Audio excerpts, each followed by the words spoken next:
Welcome to Success Is Podcast. I'm your host, Phil Portman, serial entrepreneur, author, and podcast host. Whether success for you is more money, time with your family, a healthy, well-balanced life, or freedom, I'm interviewing guests and getting you the advice to make it happen. So join me as we uncomplicate the complicated, help you define success, and give you the strategies to make it happen. Hi, and thank you for joining us on the Success Is Podcast. I'm Phil Portman. Joining me today is Allan Draper. Allan is a serial entrepreneur, investor, business growth expert, attorney, CEO of Proof Pest Control, and the host of two successful podcasts, the Business Growth Pod and Bug Bucks Podcast. Thank you for joining us today, Allan. Hey, happy to be here, Phil. Very excited. So let's kick it off with, what does success mean to you? So I think, success is, I have a two-part definition. One is, I believe success is us, just realizing our potential. I think I heard a quote one time that talked about success or, fulfillment or whatever is when, years down through your life, your potential self, like who you could become in all different areas of your life, is congruent with who you actually are. And I focus on 7 different areas of my life: spiritual, family, mental, physical, professional, financial, and social. And I don't think any one area, if you have great success in any one of those areas, can compensate for failure in other areas. Like if I'm super, super wealthy, right? Financial's number 6 on my list. I'm super wealthy, but my family's just a disaster. I don't consider that success. And then I think the other, aspect of being successful is this ability to control our time, being able to do what you want with your life. And if you, within those 7 areas that I focus on, if any catastrophe is going on, it's really tough to be able to control your time. And it's not just about money. A lot of times people think that's just about money, but if I'm having this spiritual conundrum, or I'm faced with issues with my family, or I'm faced with issues in my profession, I'm not able to control my time because I'm putting out fires. And in life, we all get faced with difficult circumstances. Sometimes we create them, sometimes they happen to us. But the people that are the most successful in life are the ones that are able to spend their time and energy focusing on the things that they can control. Yeah, great. So you have a lot going on. I mean, even in looking through your podcast, I mean, you are generating a ton of content to running the businesses, to everything you have going on.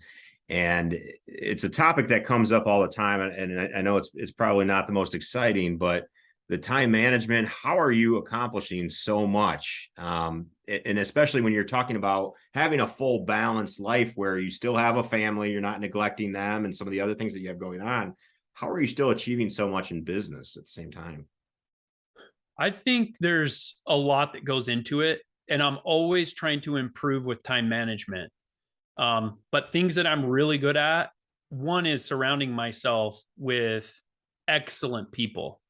So before we hit the record button here, we were talking about Hunter, who's in charge of my social media.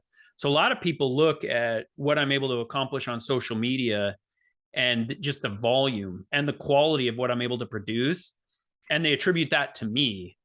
And what's actually happening is I've got Hunter and other people in the background that are putting things together that allow me to do other things. So right now, for example, I'm creating content, right? I'm on your podcast, but I'm killing 2 birds with 1 stone. And, once we wrap this up, Hunter's going to go to work, start creating, different clips and shorts and whatever he has to do, because he's an expert in that area. So that's one thing, is just surrounding myself with really successful people, and getting them to buy into a vision of what I'm trying to accomplish with them. Another part is I'm really trying to focus on this, Phil, and that's just being present. Because I have so many things going on. So I own 27 businesses. One of them I'm a silent partner in. But this isn't like, I own shares in a company. When I say I own 27 businesses, this is like, I started either with a partner or solo, 24 of them. So it's like hands-on stuff, but so I do have a lot going on. I have 3 small kids, 10 and 8-year-old boys and a 4-year-old girl. I've been married for 15 years, and my family's very important to me. My spiritual life is very important to me.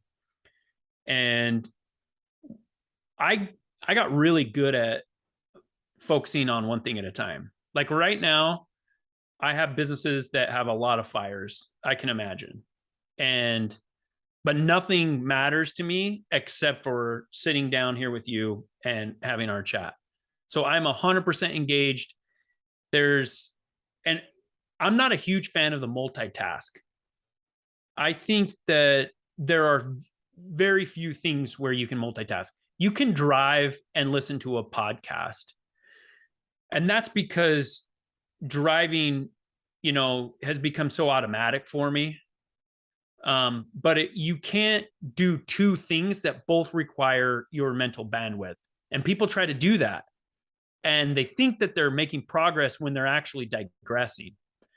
So there's that, right? So I said, number 1, putting a good team around me, great support. Number 2, being present, being in the moment. And before I skip to number 3, I put a quote on my social media probably a month ago, and I said something about the most important skill in today's economy is the ability to focus on one thing at a time. Absolutely. So your hyper performers are going to be the ones, because we are so bombarded and we are so distracted nowadays. Your hyper performers are going to be the ones that are able to focus on one thing at a time. To the extent that I agree with that statement, that is no longer something that you can, kind of helps you out or whatever. It is the most important skill of the successful.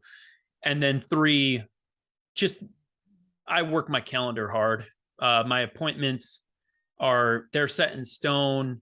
I have some flexibility with some things, with some meetings where, I'll have a conversation that goes a little long, and I'll shoot a text saying I'm going to run 3 or 4 minutes late, but I stay true to my calendar. I'm where I agree that I'm going to be. And, I try not to schedule too many things because I know things are going to pop up. But I think those 3 tips are what I'm really trying to hone in on right now. Yeah, and that being present component is incredibly important, and weeding out all the distractions. And in my own life, I have to turn off notifications on things. My phone never has notifications turned on. If I'm on the computer, everything has to be closed out. I have to work on it. And I have to go to extremes to make sure that I'm isolated from everything else out going on around me. Even this office where I'm doing podcasts, it's literally dedicated to that. There's nothing else going on here.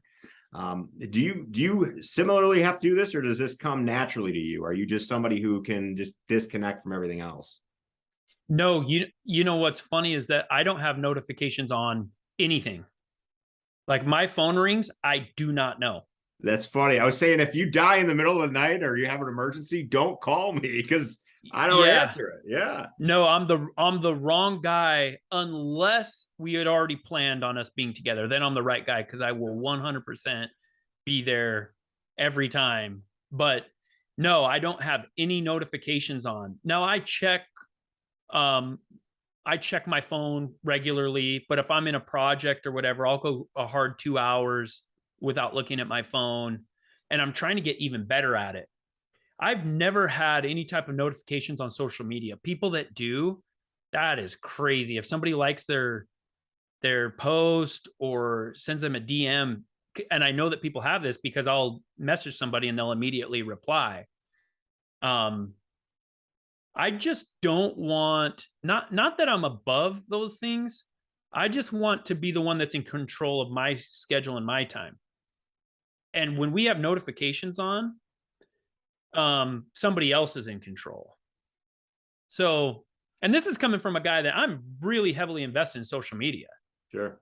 I post, several times every single day of my life on, TikTok, Twitter, Instagram, and I believe in those platforms. And I don't think they're inherently evil or anything. I don't think that's the case. I think, like any other powerful tool, any other powerful resource that we have in our lives, money, vehicles, relationships, businesses, we have to be the ones that are in control. And if we're not proactive about being in control, the default is that they will control us. And this is especially true of our devices and social media.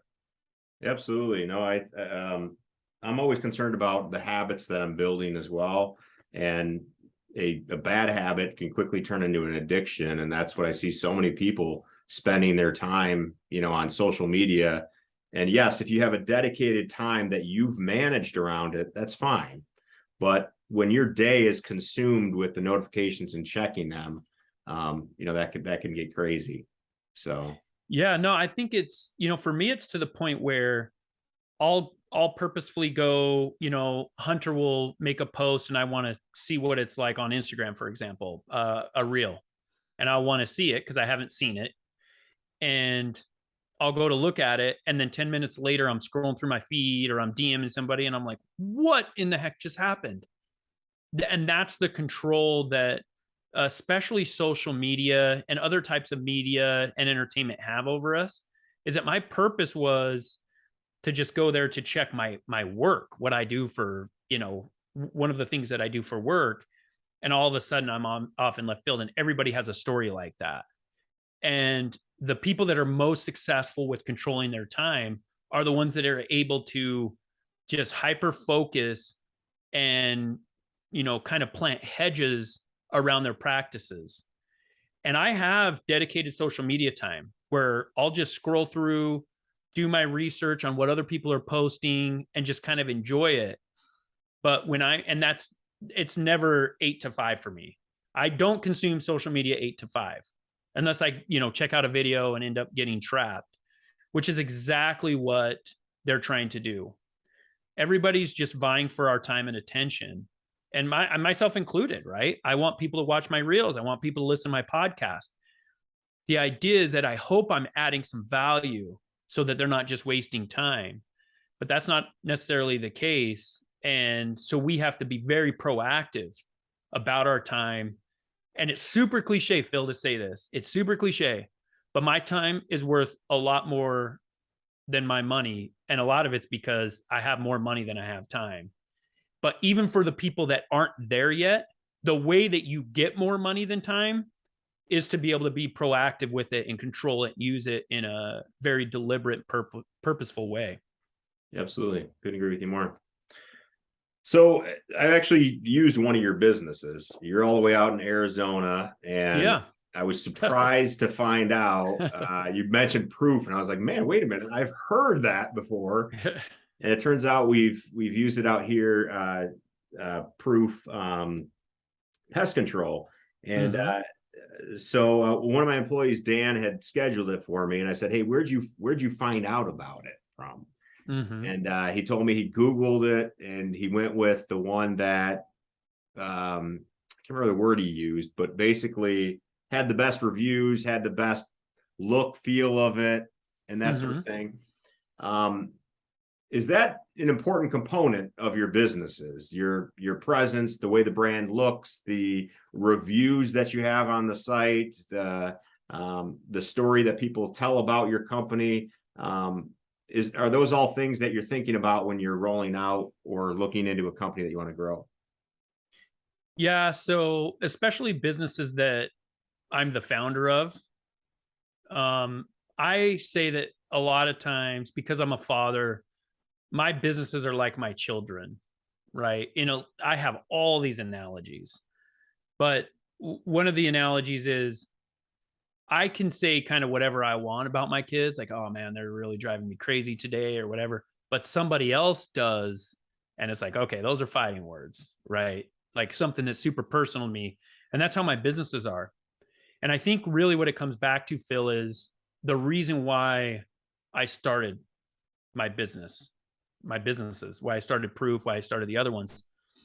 I was an attorney in my previous career. And a lot of people ask me if I didn't like it. Like, hey, did you not like practicing law? Did you, have issues working with other attorneys or whatever? And it's like, no, I actually really liked it. I was making really good money, but I wanted something more. I've always wanted to build something. That is like deep rooted in who I am as a person. I'm a builder. I'm a creative builder, and I'm not creative in the type that, I'm going to go compose some, song or symphony or something, or I'm going to paint a masterpiece. But I create visions. And one of those visions is I care about my branding and I care what people say about my company. And that's true of all of my companies, because I think it's a reflection of me. And in today's day and age, with the Karens of the world and how easy it is to hide behind a review, it's really easy to say whatever you want about a company. But what we do at Proof and with my other companies is that we listen to people. And now people have said stuff about Proof and about some of my other businesses, frankly, that aren't true at all, that they were just upset. They had a bad day. They didn't want to pay, whatever. And, we hear them out and then kind of place them in the right category. But then it's the people that, hey, your technician, just to be honest with you, he showed up and his shirt wasn't ironed, or he didn't look sharp, or he didn't sound like he knew what he was talking about. That is great information for a business. A lot of people don't like hearing negative stuff about their companies. I prefer to hear something negative than positive, because if you saw our reviews in the Michigan area, one of our offices has like 1,500 5-star reviews, and we have a 5-star rating. Mm-hmm. And that rating will likely never go below 5 stars. It won't even get to 4.9. And it's like, okay, that's awesome. But how do we get better? Like, tell me, like, what can we do to get better? And I'm very deliberate and purposeful about asking customers and employees how we can get better. And that all feeds into the branding, the image, the reviews, and the reputation of our companies. So how do you pick a business that you want to get involved with? Because pest control seems like, realistically, it's been around for a long time. There's some really established companies out there. I think a lot of people, like if you were to come to me and say, hey, Phil, I want to start this new pest control, company, and I'm going to compete with the big dogs, I'd be like, why? There's a lot of other ones out there. So I'd love to hear that story, and then a little bit about how you determine a company that you want to get started with. Yeah, so pest control, it's kind of weird, right? Because I was practicing law one day in the Phoenix metro area, and then the next, I had packed up my small family. I had a 2-year-old and a 6-month-old, and moved to the Detroit metro area,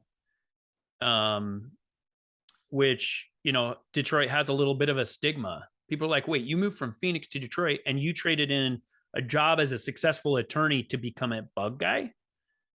And they couldn't believe it, right? And I think the people that had the hardest time understanding what I was doing were my law school classmates.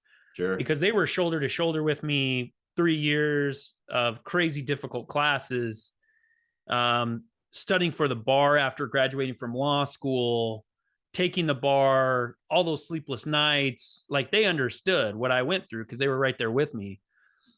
And for me, it kind of goes back to, hey, I wanted to build something. I didn't care necessarily what it was. And I think we get all sorts of different options. But pest control, I got an in because I had some experience in the past before going to law school. My brother was really successful as a door-to-door salesman in pest control. And so he and I decided to team up. And I've found that I really love that industry. I love the service industry. I love being able to take care of something that people don't even want to think about. They do not even want to think about having spiders in their house. And that's something where we can go in and we can immediately make their life better by solving a problem they don't even want to think about. They don't want to see anything. They just want it taken care of. And there's a lot of pros to the pest control or even any type of home service business. little more recession resistant. There's a lot of value in recurring revenue. So you don't have to sell some, new customers all the time, like you might if you're doing something in retail or something comparable. I like the camaraderie and the fraternity that's in the pest control industry. I really like the low barrier to entry. You don't need $100,000 to start a pest control company. Mm-hmm. You can start relatively slow. Now, we scaled our company from the beginning very quickly. So within a calendar year, we had already done $1 million in revenue, our very first calendar year. But you don't have to do it that way. But there were kind of all those things that drew me to the pest control industry, and I've fallen in love with it. You mentioned the Bug Bucks podcast. That is a podcast that's dedicated, strictly to pest control owners and helping them build their businesses. But, going back to your second question about what it is, what it takes to get a business idea, or what I kind of fall in love with. Now, I get pitched several times a week on different investments, and that's exactly what I'm looking for. I'm looking for people to come to me and say, hey, this is my business idea, Allan. What do you think? Would you be interested in investing in it? And a lot of times it's not the right fit for me. But coming up with a business idea, I think really comes down to something that's personal to an individual. What is it that you think the world needs? And you're always going to have a competitor. Doesn't matter if you invent something new. I own a company that has 2 patents. We have a product that we paint around the stem wall of a house, and scorpions and other insects cannot climb it. If it's applied correctly, it's 100% effective. But we still have competitors. So no one can use that. But we have competitors because there's, pest control companies, or there's other types of exclusion or other types of physical barriers. So, if you approach a business like, hey, there's this hole in the market, and and it doesn't have to be solved with tech, Phil. It doesn't have to be, I'm going to invent this new rocket and shoot it into outer space. It doesn't have to be I'm the next Google. It doesn't have to be, something crazy. I've seen very successful businesses that were built because they just treated their customers a little better. Yeah. They were more deliberate they're like, you know what? I just went to, Popeyes, or I went to a chicken sandwich place. Man, the customer service kind of sucked. Not saying that about Popeyes. I love Popeyes. But, then you go to like a Chick-fil-A, and I don't know if they have those in Michigan. They have them here in Arizona, in the South and stuff. Their customer service is incredible. And so you can find a niche with any type of frustration. And when I'm coaching people about business ideas, that's where I have them look. Where have you been frustrated? What can you do better? What skills do you bring to the table? What are you passionate about? So the real question is, what's the intersection of these 3 things? What are you passionate about? What are you crazy good at? And what could drive the economic engine of the business? And that intersection is going to be where you could find a viable business. And frankly, in the beginning, Phil, we have these grand ideas about a business, but one of the best characteristics of a business is that it will evolve. It will change based on what the market is saying. It will change based on the economy, or the microeconomy, or the preferences, or what's happening in technology. So with entrepreneurs, don't get super hung up on exactly what you're going to do, because it's going to change. Yeah. I'd say like one of the biggest mottos that I've had as an entrepreneur is I'll figure it out. Because you could have the best well-set plan, and it evolves and it changes as the market conditions and as your customers adapt them as well.